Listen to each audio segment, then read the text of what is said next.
Hello, this is Chaplain Skaggs, back with you again for an intro to Unit 3, Section 3. Now, you notice I'm a little more dressed up than some of the other videos.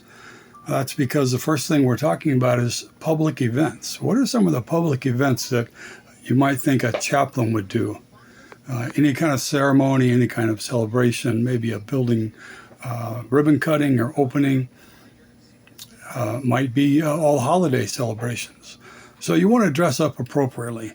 And then we'll look at things like funerals and memorials and weddings and baptisms and things that in your church you might dress up for. Well, it's the same with the chaplain in a hospital or any other location.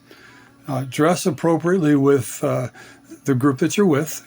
You know, police tend to dress up quite a bit. Fire department tend to dress up quite a bit. And of course, military and VA. And it depends on the part of country you're in. You know, what's the custom where you're at? Do people dress up? A lot of time when I first became a chaplain for many years, I would wear a shirt and tie. And then I would keep a jacket or a few jackets around so that I can change depending on what events might come up, because you never know when you have to do a memorial or when you have to step in for somebody doing some kind of public event. And then we're going to talk about other things that the chaplain's expected to be an expert at.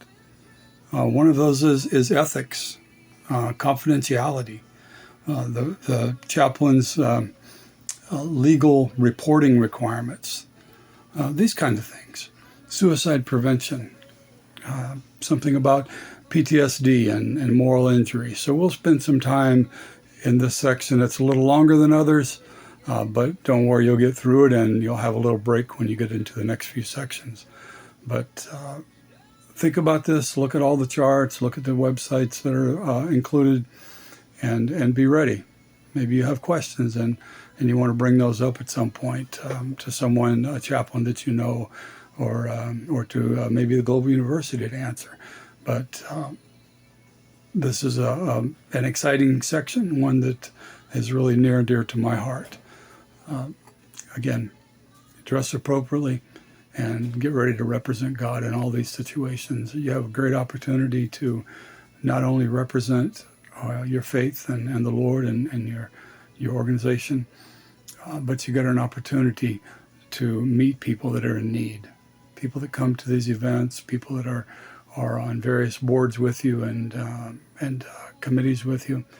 Be their chaplain, and be ready whenever the need arises to do what you do as a chaplain, to bring God's peace and love and joy and forgiveness sometimes in a world that's kind of chaotic.